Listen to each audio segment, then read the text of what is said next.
I'm Russ Testa. I know many of you were here in the previous session as we moved at our little sojourn from upstairs downstairs. I am the, like I said, the Holy Name Province JPIC animator, the Holy Name Province being the OFM province on the East Coast. And in that, I have the pleasure of actually also serving as the executive director as we've started this new initiative, Franciscan Action Network. Franciscan Action Network has been a movement that's been, it's a year and 6 days old.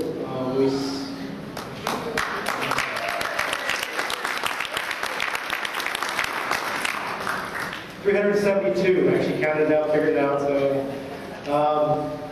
and when I say it's old, we started here last year.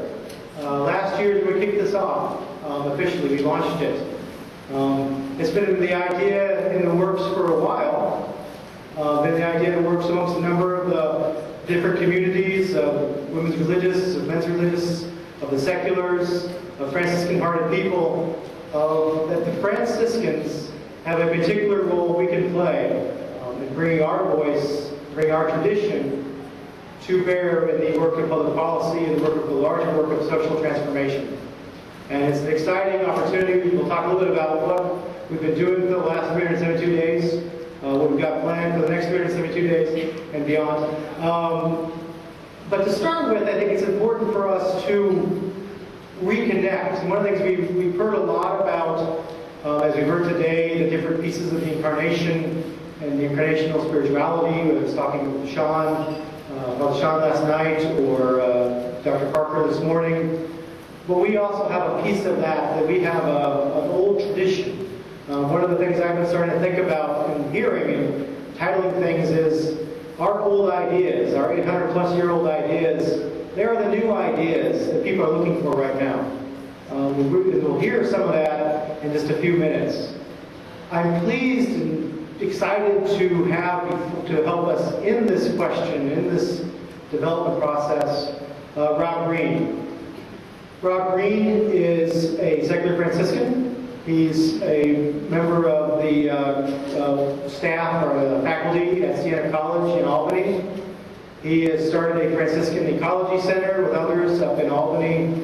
And he really brings a sense of bringing together both the policy piece and the Franciscan tradition of ecology together, which is a unique and a gift for all of us to be able to have. So we asked Rob to kind of start us out today, and then we'll do a little bit more work after that. So please welcome Rob.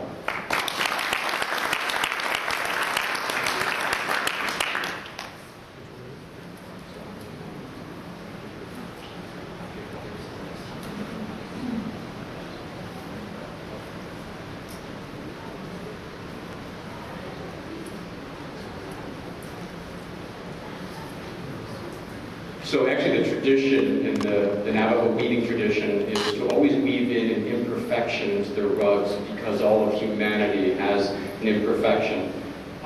So I think pretty much on every slide there might be a little bit of Navajo in it, so please.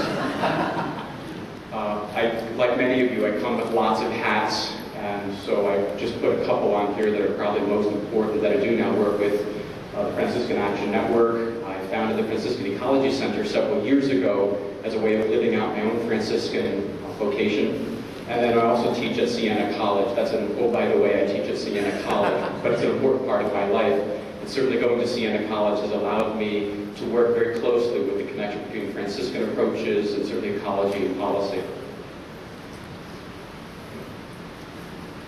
So what I'm going to do this afternoon is introduce to you a Catholic care for creation, because the dialogue often goes that we sort of know what a Catholic approach is, but is there a distinct Franciscan voice within our Catholic voice? And many of us say absolutely, and this is a time for a Franciscan voice to be heard.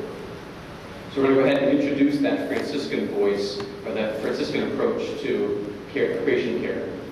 We want to take a look at also what the need is for Franciscan ecology today. And I would argue if this movement of Franciscan creation care started 800 years ago, it probably would not have gone anywhere. There's a unique time, and this is our time. Also, I'm going to review with you the new C4C process and program which is a major piece for this initiative that we're talking about. And then I'm going to go ahead and give you some examples of applied Franciscan creation care. By the way, with lots of pictures. So. Good. So to start off with, we know in our Franciscan tradition, we are the storytellers, we are the artists, we are the musicians, we're the narrative voice in the Catholic family.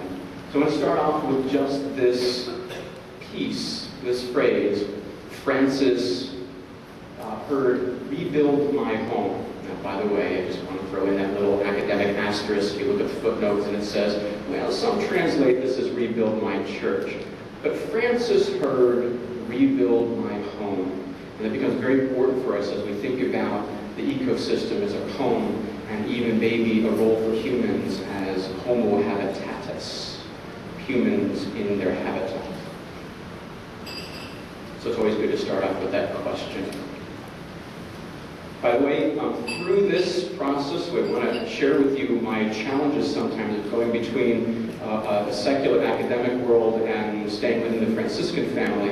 I don't think it's interchangeable nature, the environment, creation. I prefer using the word creation because it's loaded with all kinds of other implications. But using creation in my field is not always an acceptable thing. So if I go back and forth between environment, nature, and creation, know that I mean the same thing. So is there a Catholic care for creation? We go back and we can take a look at some of our sources, our scripture, and our tradition, the tradition that comes out of our theological writings, our official statements and documents, the Catholic writers, our certainly lived Catholic experience in our ministries. And we come out of that with this focus that we want to understand the God-human creation relationship, and then we also want to call for a response to that, understanding that. So that's nice, but let's look into that a little bit more closely. So out of this Catholic understanding of environment, we take a look at both the Hebrew scriptures and the Christian scriptures.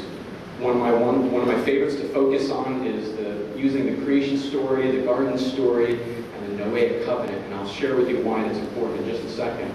But we certainly have, the tradition of the prophets, Psalms, Gospels. We've heard a lot of this in a lot of different workshops and presentations, so I don't want to go into too much detail, just to say that we've reviewed a little bit of this here. But let me share with you a little bit about this Noahic covenant, because it's a wonderful story, and the implications from it are very Franciscan. By the way, this is my daughter's preferred Noahic covenant picture. She called me this morning on the phone, and she's 2.5, and she likes this one, so I figured I'd share a little piece of her with you too. So in this Noahic covenant, what we find is that God creates this diversity. And by the way, that's the first command for the protection and stewardship for biodiversity. Thou shalt protect biodiversity. It's right in there.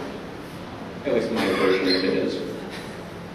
And in this, God establishes this right relationship between humans, God, and creation. It's a covenant that has 3 parts to it.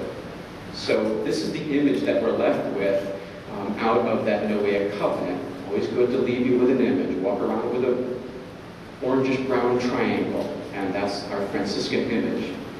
Not quite. We'll get to what that image actually will look like. So throw a little science in there. This is another version of what that would look like. In our food web, we get to eat and be fully human because that all works in God's biodiversity.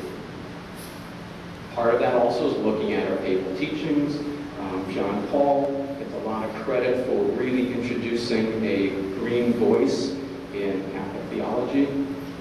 He called people to respond to this environmental vocation. And by the way, this is one of those things that was woven into the Navajo rug. It looked fine on my computer, so it got eaten by John Paul. Some of the statements that we have, and I'll just point out a couple of them that come out. All the way back in 1972, we have Paul VI coming out with a hospitable earth for future generations. And that's really the beginning for us, kind of a modern understanding of Catholics engaging in an ecological